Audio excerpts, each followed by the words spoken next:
This video is sponsored by World of Warships. Attention, brave sailors of the seven seas.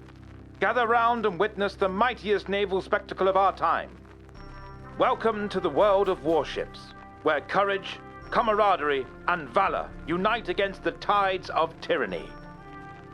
In this grand theater of battle, you shall command the proudest warships, each a floating fortress brimming with firepower.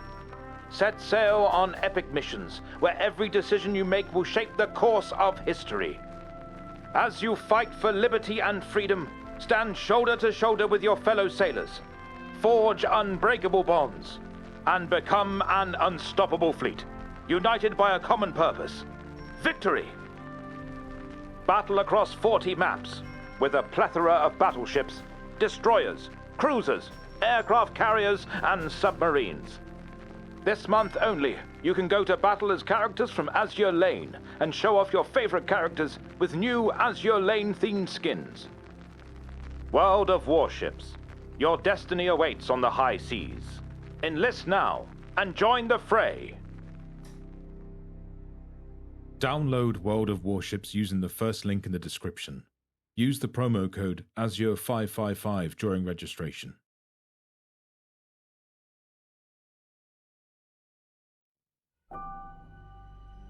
6th of June, 1917. Messin Ridge, Ypres, Belgium, the Western Front. William lay with his back supported by a wooden frame, feet resting against the head of grafting spade, hands clutched at its handle. Ice-cold water collected in pools around his buttocks, wet and uncomfortable. Less than half a meter above him was the roof of the tunnel, walls pressing in on him on either side. The air stank of stale sweat, clay, and cloying dirt. "Come on, Will," Thomas urged in a whisper. For this shift, Thomas was the bagger, crouched beside William. The young man's mousy hair was pressed to his mud-stained forehead. William nodded, bringing his knees up towards his chest and then kicking out at the spade. It sank deep into the clay, and William used his arms to dig, tipping a full load into Thomas's bag. The sack now full, Thomas passed it back to Richard, who added it to the rail-mounted trolley. "How much longer?" William asked, giving the spade another kick. Thomas held open a new bag as he checked his watch. "Another hour." "Then it's your turn." "Then it's my turn." They had been working like this for 7 months, ever since the 171st Tunneling Company had relieved the 175th. Each team of 3 swapping position every 6 hours, day after day after day. They had suffered German counter-mining efforts, gas attacks, exhaustion and setbacks. Even now they were digging along a tunnel parallel to the main branch, desperately trying to reconnect with the damaged tunnel ahead of 0 hour. Above them was Spanbroekmolen, where the Germans had erected the bulk of their frontline fortifications. If Thomas and his fellow tunnelers failed, then when the attack came, British troops would be running directly into defended machine gun placements. "Shush!" Richard hissed, as a dull rumble sounded around them. The 3 young men froze, listening.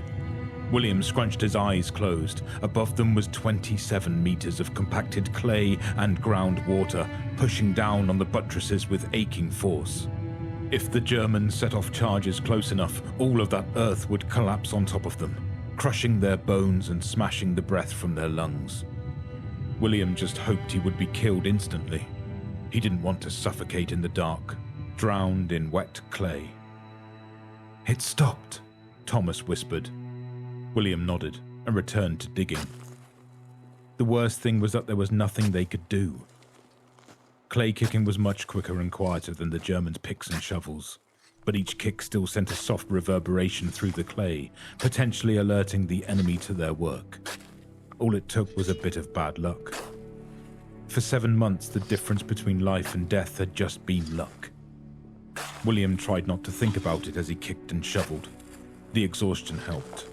It was hard to think past the physical discomfort, the ache in his back, arms and legs, the tiredness scratching at his eyes, the icy cold of the water. When he was off shift, he would fall asleep instantly, swallowed up into merciful rest. He didn't dream anymore, It was like his brain didn't have the energy to throw up images and sounds, just wakefulness and not. And yet fear still crept at the back of William's mind. 7 months was a long time to rely on luck. He could feel death pressing down on him, compacted under the weight of the clay, thriving in the candlelight darkness. He imagined it all like a pressurized canister, the force of those 7 months squeezing it smaller and smaller, tighter and tighter. Soon the canister would blow, the air pressed too tight, some chemical reaction of fate exploding into shuddering death. He felt devolved, not quite human anymore, just a collection of animal instincts freezing up at unexplained sounds, wide pupil eyes drinking in the darkness, eating in a quick frenzy, desperate for energy and sustenance, whispering beneath the earth. The only human part of him was the part that kicked, the part that held the spade. "Okay," Richard whispered, running a hand through his dark, clay-stained hair. "I think we're far enough." He held out a roll of tape measure, passing it to Thomas and measuring from the end of the tunnel to a notch in a wooden buttress. "Yeah, we're far enough, I think." William nodded, leaning forwards and shifting as Thomas repositioned the wooden frame behind his back. He resumed digging at an angle, working on reconnecting their parallel tunnel to the main branch. The hour crawled past. William acted on autopilot. Kick, dig, tip, repeat. Kick, dig, tip, repeat. Kick, dig, tip, repeat. His next kick pierced the clay and broke through something behind, the surface crumbling beneath the spade's sharp edge. William frowned, glancing to Thomas and Richard. They had noticed it too, well attuned to the different sounds a grafting spade makes against different types of surface. "Is it the main branch?" William asked, disbelieving. "It can't be," Richard whispered. "We're not meant to hit it for hours yet."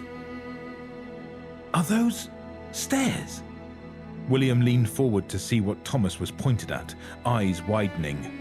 He could see what Thomas meant. Clay steps led deeper into the earth. It must be a natural formation somehow. They're not natural, they're too smooth." "They can't be stairs, Tom. They're too far spaced apart. We'd have to climb them to use them." "They're stairs, Will. Look how uniform they are." Richard crept forward. "German countermining." William shook his head. "Only if they have giants in their company." Allô?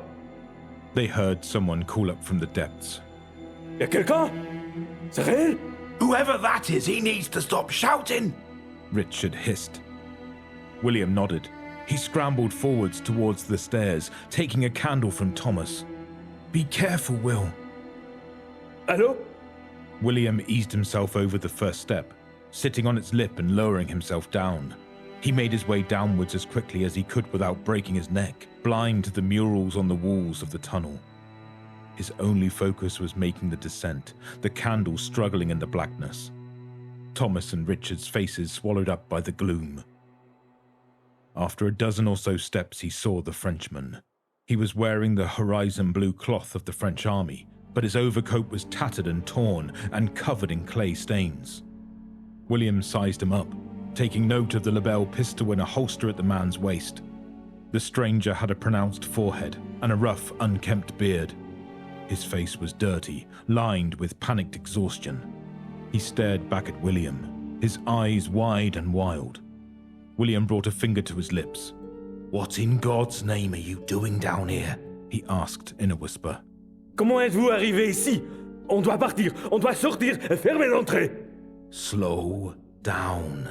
Do you speak English? On doit sortir d'ici, on doit partir maintenant.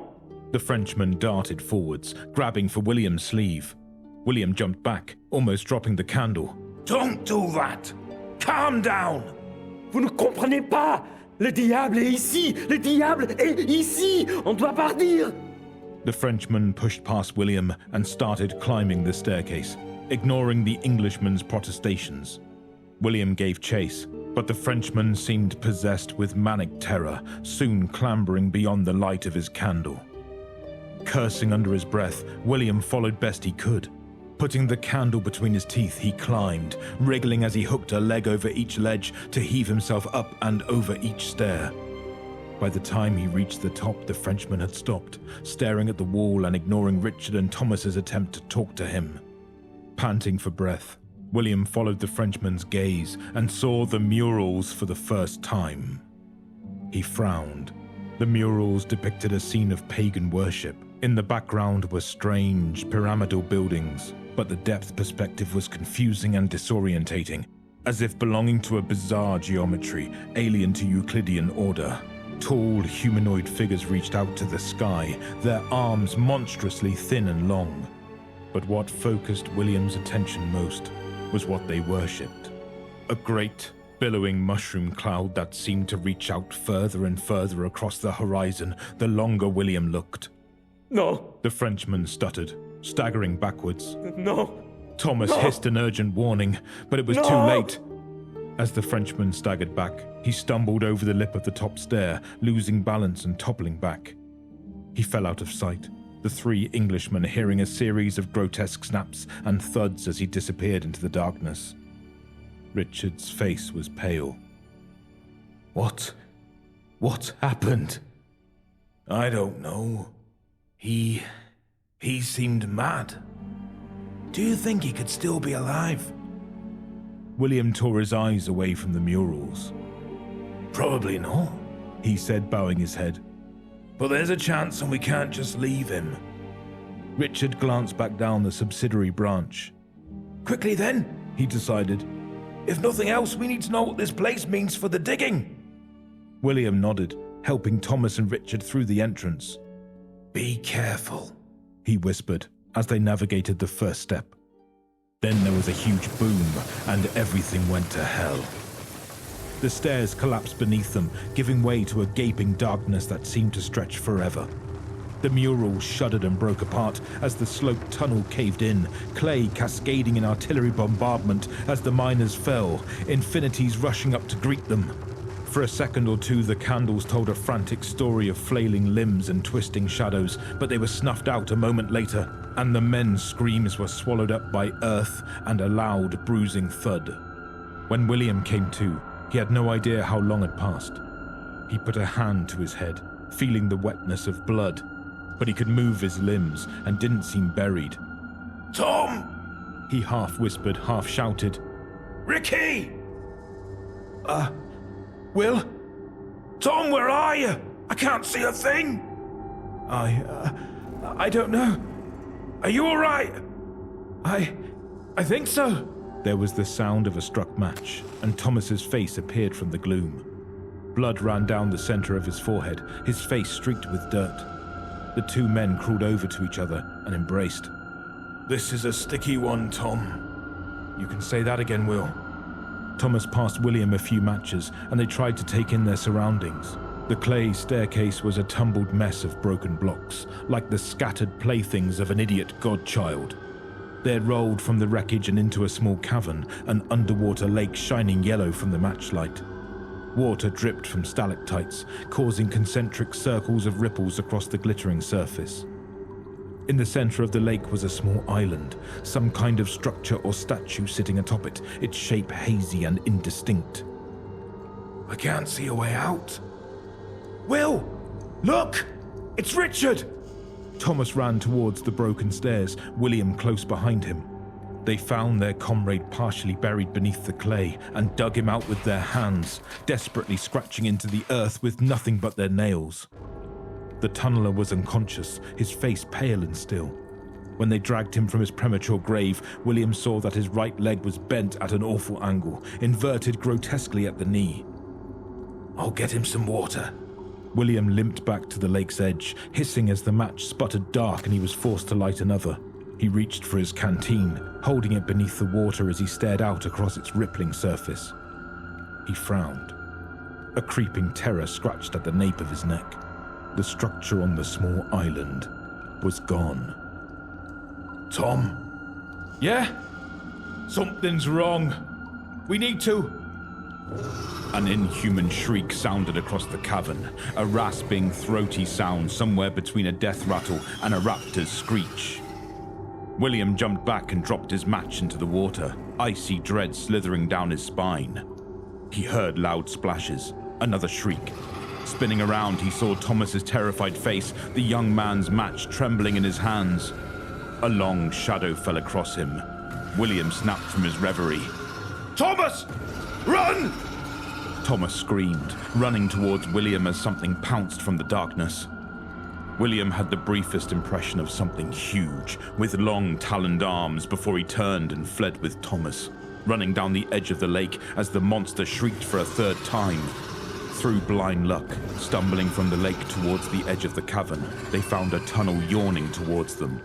They sprinted down its path, ignoring the hideous sounds of flesh being torn from bone, the snapping of limbs like tree branches, and the sinking of teeth into exposed red muscle.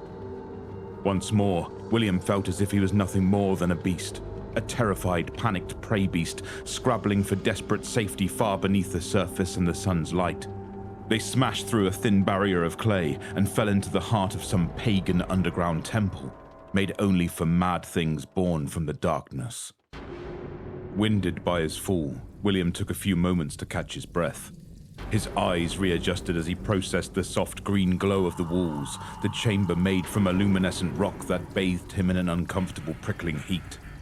Sharp, angular columns held up the chamber in a haphazard pattern, corresponding to the design of an insane architect. A mural dominated the far wall.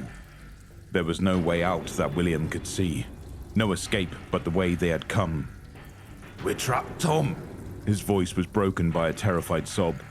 Thomas picked himself up, limping on a twisted ankle.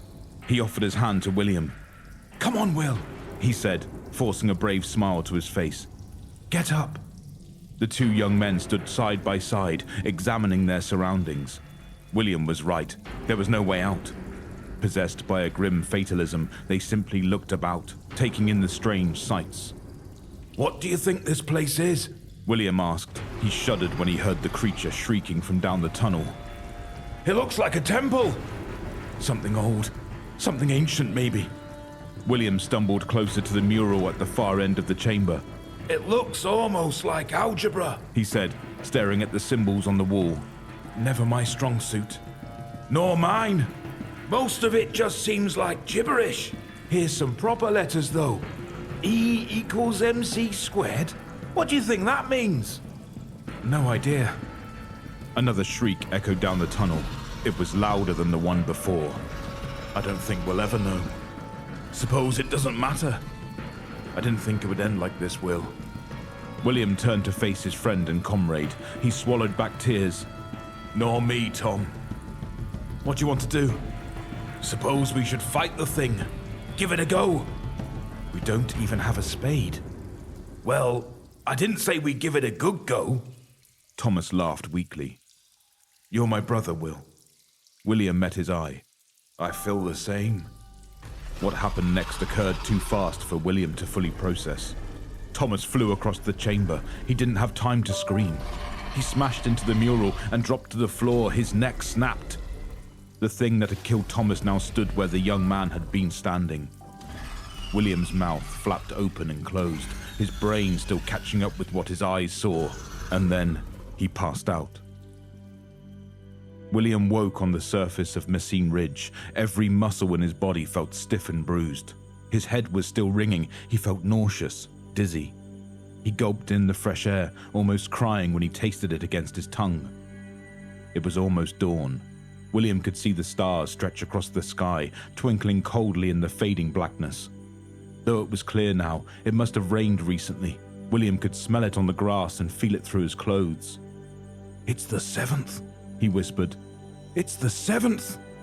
In the silence, he could hear a nightingale singing. And then the nightingale's song was replaced with the roar of death. It rose out of the dark ridge of Messin, enormous volumes of scarlet flame, high towers of earth and smoke, all lighted by the hellish fire. The inferno spilled over into fountains of fierce color, washing over William in a wave of heat and force that sent his clothes fluttering madly in the foul breeze. 10,000 men died in a matter of seconds, the combined explosion of 19 mines obliterating the German position and remaking the geography of Ypres. The fortification at Spandrockmollen exploded last, all sense subverting as the heavens became hell and hell became the heavens. Somehow William knew that no earthly creature had set that 19th mine. A creeping barrage stretched across the cratered fields, the screams of whistles signaling the British assault. Squat, square tanks rumbled into view. Rifle shots sounded out. Aircraft roared overhead. Men shouted and men died, and William had a view of it all. He laughed, feeling tears on his cheeks. This wasn't the end. This was only the prequel. William sobbed into the earth and allowed the terrible, sanity-splitting hysteria to overtake him for good.